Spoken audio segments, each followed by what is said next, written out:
శ్రీ పరమాత్మనే నమః. భగవద్బంధువులందరికీ ఈ దాసుడి హృదయపూర్వక నమస్కారాలు.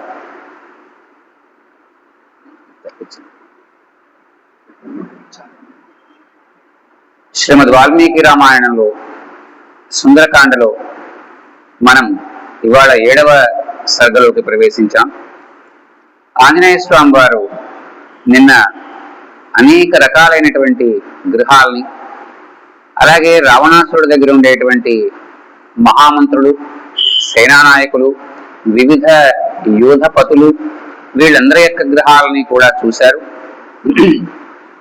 ఎక్కడా కూడా సీతమ్మ వారి జాడ ఆయనకు కనబడలేదు. అలాగా వచ్చిన తర్వాత రావణాంతపురాన్ని కూడా చూశారు. అక్కడ ఉన్నటువంటి అనేక వేల మంది స్త్రీలు, వాళ్ళని కూడా చూశారు. ఎక్కడా కూడా నాకు సీతాదేవి కనబడలేదే అనుకుని ఆయన ఆ రావణాంతపురం దాటిన తర్వాత మరి ఒక చోట పుష్పక విమానం ఉంటుంది. ఈ పుష్పక విమానాన్ని చూడ్డాన్ని ఇవాళ మనం చెప్పుకోబోతున్నాం. ముందుగా ఒకసారి గురువందనం చేసి తదుపరి కథాక్రమంలోకి వద్దాం. గురు బ్రహ్మ గురుర్విష్ణు గురుర్దేవో మహేశ్వరః గురు సాక్షాత్ పరబ్రహ్మ తస్మై శ్రీ గురవే నమః. కాశ్యపాన్వయ సంజాతం శరణ్యార్య పదాశ్రితం వైరాగ్య జలధిం వందే రంగరామానుజం మునిం. శ్రీ సీతారామాభ్యాం నమః. నిన్న సర్గలో చివరి శ్లోకాన్ని మనం చెప్పుకుందాం. ప్రాసాద సంఘాయుతం శ్రీరత్న శతసంకులం సువ్యూఢ కక్ష్యం హనుమాన్ ప్రవివేశ మహాగృహం. ఒక మహాభవనాన్ని ప్రవేశించాడు ఆయన. సవేష్మజాలం బలవాన్ దదర్శ వ్యాసక్త వైఢూర్య సువర్ణజాలం యథా మహత్ప్రావృషి మేఘజాలం విద్యుత్పినద్ధం సవిహంగజాలం. ఆ మహాంతఃపురంలో ఉన్నటువంటివన్నీ కూడా, కిటికీలన్నీ కూడా బంగారాలతో చేయబడి ఉంటే, ఆ తలుపులన్నీ కూడా వజ్ర వైఢూర్య గోమేధక పుష్యరాగ మరకత మాణిక్యాలన్నీ కూడా పొదగబడి ఉన్నాయి తలుపులకి. అలా రకరకాలైనటువంటి వాటన్నింటినీ కూడా చూశారు. నివేశనానాం వివిధాశ్చ శాలాః ప్రధాన శంఖాయుధ చాపశాలాః మనోహరాశ్చాపి పునర్విశాలా దదర్శ వేష్మాద్రిషు చంద్రశాలాః.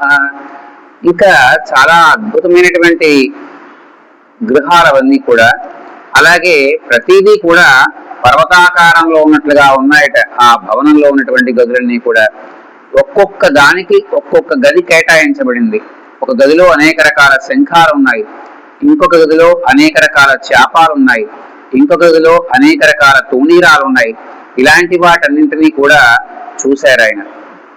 గృహాణి నానావసురాజితాని దేవాసురైశ్చాపి సుపూజితాని సర్వైశ్చ దోషైః పరివర్జితాని కపిర్దదర్శ స్వబలార్జితాని. ఇంకా అద్భుతమైనటువంటి బంగారంతో నిండిపోయి ఉంది అక్కడ. అలాగే అక్కడ ఉన్నటువంటి వస్తువులన్నీ కూడా దేవాసురుల చేత పూజించబడేంత గొప్ప వస్తువులు అక్కడ ఉన్నాయి. అలాగే ఏ వస్తువులు కూడా దోషపూరితమైనటువంటి వస్తువులు కాదు అని చెప్పారు అక్కడ. అలాంటి వాటన్నింటినీ కూడా రావణాసురుడు తన యొక్క భుజబలంతో సంపాదించి తీసుకొచ్చి పెట్టాడు. తాని ప్రయత్నాపి సమాహితాని మయేన సాక్షాదివ నిర్మితాని మహీతలే సర్వగుణోత్తరాణి దదర్శ లంకాధిపతేర్గృహాణి. అది ఎవరు నిర్మించారయ్యా ఈ లంకానగరము అంటే మయద్బ్రహ్మ నిర్మించాడు. విశ్వకర్మ దేవతలకు కన్స్ట్రక్షనల్ ఇంజనీర్. ఈ రాక్షసులకు, దస్యులకు, దానవులకు, వీరందరికీ కూడా మయుడు ఇలాంటి ఇంజనీరింగ్ సిస్టమ్ కలవాడు. అలాంటి ఆయన నిర్మించాడు లంకానగరాన్ని. మళ్ళా ఈ మయుడు పేరు మనం ఎక్కడన్నా విన్నామే, ఎక్కడో చెప్పాలి. భారతంలో వింటాం మళ్ళా ఈ మయుడు గురించి. మయసభ పేరు విన్నారుగా, ఆ మయసభ మళ్ళీ ఈ మయుడే నిర్మించాడు. అంగో అలా మయుడి చేత నిర్మించబడినటువంటివి ఎక్కడా కూడా వంక పెట్టడానికి వీలు లేనటువంటి భవనాలు అవన్నీ కూడా. అంటే వాస్తు పరంగా సకల సమృద్ధి కలిగి ఉన్నాయి. తతో దదర్శోచ్యుత మేఘ రూపం మనోహరం కాంచన చారు రూపం రక్షోధిపతిస్యాత్మ బలానురూపం గృహోత్తమం ప్రతిమ ప్రరూపం. ఇంకా అక్కడ దగ్గరలో ఉండేటువంటి పుష్పక విమానాన్ని చూశాడు ఆయన. ఈ పుష్పక విమానం ఎక్కడిది అంటే విశ్వకర్మ మొదటగా ఈ విమానాన్ని బ్రహ్మదేవుల వారి కోసం తయారు చేశారు. ఆయన యొక్క భార్య సరస్వతి అలా సరదాగా అన్ని లోకాలు చుట్టి రావడానికి తయారు చేయించుకున్నారు ఆయన. అది ఎంత గొప్పది అంటే ఇప్పటిదాకా మనం ప్రోగ్రామింగ్ చేస్తే వెళ్తాయి కొన్ని కార్లు, వాటికి రూట్ ఇచ్చేస్తే వెళ్ళే కార్లు ఇప్పుడు ఉన్నాయి. కానీ అది మీ మనస్సులో మీ ఊహను బట్టి నడుస్తుంది. అలాగే జనాల్ని బట్టి పెరుగుతుంది. 300 మందికి ఒకలా ఉంటే 3000 మంది వస్తే మళ్ళీ అది పెరుగుతుంది. ఇలాగ దానికి అనేక రకాల గొప్పతనాలు ఉన్నాయి పుష్పకానికి. అలాంటి పుష్పకం కుబేరుల వారు తాతగారు అది నాకు కావాలి అంటే ఆయన ఇచ్చేశాడు కుబేరుడికి. ఈ కుబేరుడి దగ్గర ఉంటే అతని దగ్గర నుంచి మెడలు విరిచి ఈ రావణాసుడు తెచ్చేసుకున్నాడు. అలాంటి పుష్పకం అప్పుడు లంకానగరంలో ఉంది. మహీతలే స్వర్గమివ ప్రకీర్ణం శ్రియాజ్వలంతం బహురత్నకీర్ణం నానాతరుణాం కుసుమావకీర్ణం గిరేరివాగ్రం రజసావకీర్ణం. ఎలా ఉందట దేవలోకంలోంచి దిగి వచ్చినటువంటి గొప్ప తత్వం ఎలా ఉంటుందో అలా ఉందట ఆ పుష్పక విమానం. ఇంకా శ్రియాజ్వలంతం బహురత్న కీర్ణం, స్వయంగా లక్ష్మీదేవి కొలువై ఉందేమో ఆ విమానంలో అన్నట్లుగా ఉందట. అనేక రకాల చెట్లు పొదలు ఇలాంటివన్నీ కూడా విమానంలో ఉన్నాయి. విమానం బయటేమో చిత్రించబడ్డాయి. నారీ ప్రవేకైరవదీప్యమానం తటిభిరంగోదవదత్యమానం హంస ప్రవేశైకిరవాద్యాయమానం శ్రియాయుతం ఖే సుకృతాం విమానం. ఇక అద్భుతమైనటువంటి నారీ రత్నాలందరూ కూడా ఆ విమానంలో ఉన్నారట. బయట కూడా అందమైనటువంటి లతలన్నీ కూడా చెక్కబడి ఉన్నాయట. కొన్ని వేల మంది ఆ విమానాన్ని మోస్తున్నట్టుగా, మీకు పెద్ద పెద్ద గోపురాల దగ్గరికి వెళ్తే గోపురం మూలల్లోనూ భుజాల మీద గోపురాన్ని మోస్తున్నట్టుగా శిల్పాలు చెక్కబడి ఉంటాయి కదా, అలాంటివి కొన్ని వేల శిల్పాలు ఆ విమానం చుట్టూతా చెక్కబడి ఉన్నాయి. యథానగాగ్రం బహుధాతు చిత్రం యథానభశ్చ గ్రహచంద్ర చిత్రం దదర్శయక్తి కృతమేక చిత్రం విమానరత్నం బహురత్ర చిత్రం. ఇంకా రాత్రిపూట చంద్రకాంతికి పగలిపూట సూర్యకాంతికి కూడా మెరిసిపోయేంతటి తత్వం కలిగిందిట ఆ అద్భుతమైనటువంటి విమానం. అలాగే గైరికారి ధాతువులు అంటే పర్వతాలలో మనకి రకరకాల రంగులతో ఉండేటువంటి, అంటే రంగులు కలిగిన రాళ్లకు కారణం ఏంటి? రాళ్ళు రంగులతో మనకు కనబడుతున్నాయంటే కారణం ఏంటి? వాటిల్లో ఉండేటువంటి ఎలిమెంట్స్ తాలూకు పరిస్థితి కదా. అంతా కూడా ఎరుపు నీలం ఇలా రావాలంటే వాటిలో ఎలాంటి పరిస్థితి కలిస్తే ఆ రాయి రంగు మారిందో మనకి ఫిజిక్స్ చెప్తుంది, కెమిస్ట్రీ చెప్తుంది. అంగో అలాగా రకరకాల రంగులతో గైరికాయ ధాతువులు కలిస్తే పర్వతం ఎలా ఉంటుందో అలా రకరకాలైనటువంటి రంగులతో మెరుస్తూ ఉండేటది. మహీకృత పర్వత రాజిపూర్ణ శైలాకృత వృక్ష వితాన పూర్ణ వృక్షాకృత పుష్ప వితాన పూర్ణ పుష్పం కృతం కేసర పత్రపూర్ణం. ఇంకా భూమి మీద ఉండేటువంటి అద్భుతమైనటువంటి చెట్ల యొక్క గొప్పతనాలన్నీ కూడా ఆ పుష్పక విమానం మీద చెక్కబడి ఉన్నాయి. అవి ఎలా ఉన్నాయంటే దూరం నుంచి గనక మీరు చూస్తే అది నిజంగా చెట్టేమో, ఆ చెట్టుకి లతలు అల్లుకున్నాయేమో, ఆ చెట్టు కొమ్మలకి పువ్వులు, లతలకు పుట్టిన పువ్వులు ఇవన్నీ కూడా అలాగే ఉన్నాయేమో, ఆ పువ్వుల్లోంచి బయటకు వచ్చినటువంటి కేసరాలు, పువ్వులు విచ్చుకుంటే, ఇప్పుడు మందార పువ్వు విచ్చుకుంటే వాటివి ఎలా ఉంటాయి, పైకి వస్తాయి కదమ్మా, అవన్నీ కూడా పువ్వులు ఉండేది. అలాంటివన్నీ కూడా దూరం నుంచి చూసినప్పుడు నిజంగానే అది నిజం అనిపిస్తుంది. దగ్గరికి వెళ్ళి చూస్తే అది చెక్కింది అనిపిస్తుంది. కృతాని వేస్మాని చ పాండురాణి తథాసు పుష్పాన్యపి పుష్కరాణి పునశ్చ పద్మాని సకేసరాని ధన్యాని చిత్రాని తథావనాని. ఒక కొలను, ఆ కొలంలో ఉండేటువంటి తామర పువ్వులు, ఆ తామర పువ్వుల్లో ఉండేటువంటి బొడ్డు, వాటి యొక్క పెటల్స్, రెక్కలు, ఇలాంటివన్నీ కూడా యథాతథంగా చెక్కారట. అంటే నిజంగానే అక్కడ నీళ్లు ఉన్నాయి, నీళ్లలో తామర పువ్వు పైకి విచ్చుకుంది అనే మీ భ్రమ, కానీ నిజానికి అది కాదు. అలా చెక్కాడు ఆయన.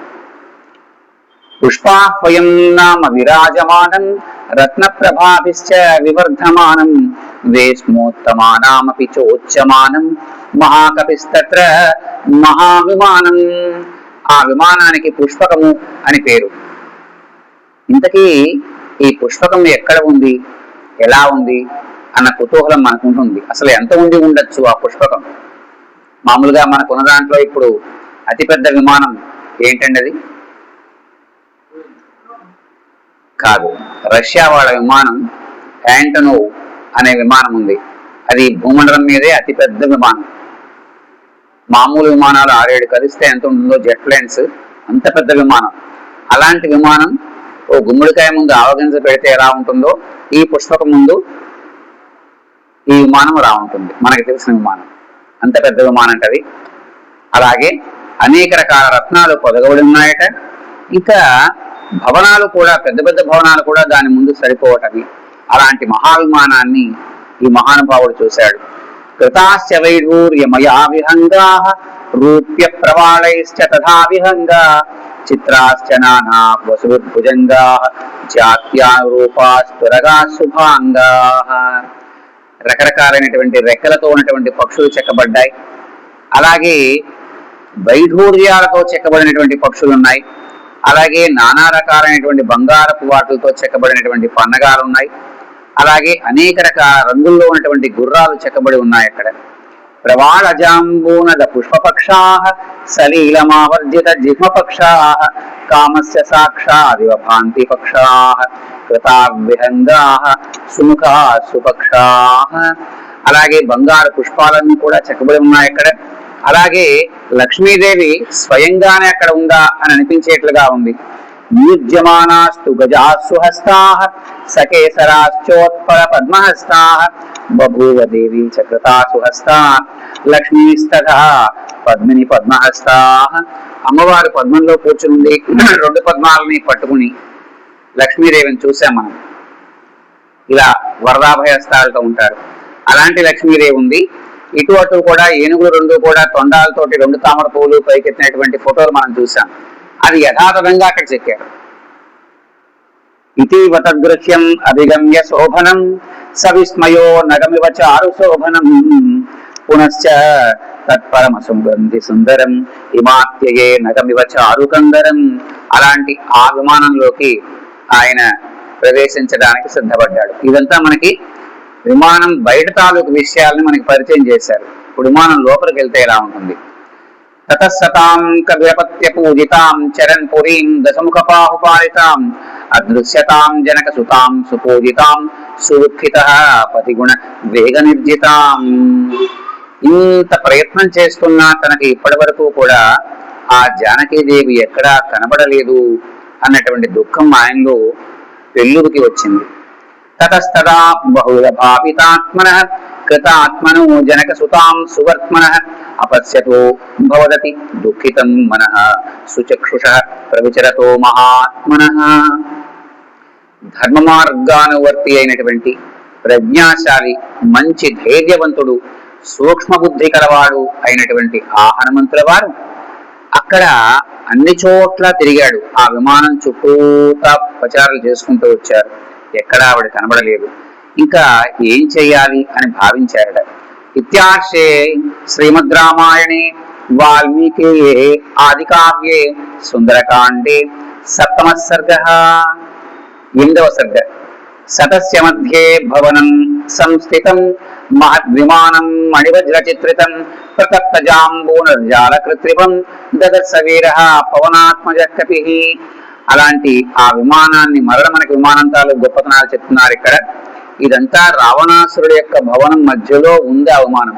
మనం ఇందాక అంటే నిన్న మొన్న చెప్పుకున్న వాటిల్లో రావణాసురుడి భవనంలోకి వెళ్ళారని చెప్పుకున్నాం. భవనం లోపల ఈ విమానం ఉంది. మామూలుగా మనకు తెలిసినటువంటి అతిపెద్ద భవనం ఏమై ఉంటుంది? ఆలోచించారు ఎప్పుడన్నా? అతిపెద్ద భవనం రష్యాలో ఉన్నటువంటి మాస్కోలో ఉన్నటువంటి క్రెమ్లిన్ భవనం. అక్కడ ఉండేటువంటి వ్లాదిమిర్ పుతిన్ ఎవరైతే ప్రెసిడెంట్ ఉన్నారో ఆయన ఉన్న భవనం చాలా పెద్దది. ఇప్పుడు చెప్తూ ఉంటే ఈ మహారాజ భవనంలో అంటే రావణాసురుడు యొక్క భవనంలో ఈ పుష్పకం ఉంది. తద ప్రమేయ ప్రతికార కృత్రిమం కృతం స్వయం సాద్భుత విశ్వకర్మణ దివంగతం వాయుపద ప్రతిష్ఠితం విరాయతాదిత్య పథస్య లక్ష్మవత్. ఇంతకీ ఆ విమానం ఎలా ఉంది? భూమికి ఆనకుండా భూమికి ఒక అడుగు పైన నిలబడి ఉంది. అంటే ఆ విమానం తయారు చేసినటువంటి పదార్థాలు ఏవి కూడా మీకు తెలిసిన భాషలో చెప్పాలంటే మ్యాటర్, యాంటీ మ్యాటర్. ఈ మాటలు విన్నారా? మ్యాటర్ అంటే ఈ విశ్వం, యాంటీ మ్యాటర్ అంటే ఈ విశ్వానికి సంబంధించినటువంటిది. అది భూమి మీద ఉండదు. ఇప్పుడు చూడండి, ట్రైన్లు, మ్యాగ్నెటిక్ ట్రైన్స్ ఎట్లా వెళ్తున్నాయి? మనకి పట్టా ఉంటుంది, కానీ పట్టా మీద అది ఉండదు. దీనికి సూత్రం ఏంటంటే సజాతి ధ్రువాలు వికర్షించుకుంటాయి, విజాతి ధ్రువాలు ఆకర్షించుకుంటాయి. ఇదే మనం చదువుకున్న సూత్రం. దాని మీద ఆధారం చేసుకుని జపాన్ లో ట్రైన్స్ ఇప్పుడు వెళ్తున్నాయి. అప్పుడు అరుగుదల ఉండదు, మనకి డిప్రిసియేషన్ ఉండదు. ఇప్పుడు ఈ విమానం కూడా భూమి మీద ఆనటం లేదు. అది అంటే భూమి మీద దొరికినటువంటి పదార్థాలతో దాన్ని చేయలేదు. ఇప్పుడు తెలుసుకోవాల్సింది. నతత్ర కించిన్న కృతం ప్రయత్నతో నతత్ర కించిన్న మహారహరత్నవత్ నతే విశేషా నియతా సురేష్వపి నతత్ర కించిన్న మహావిశేషవత్.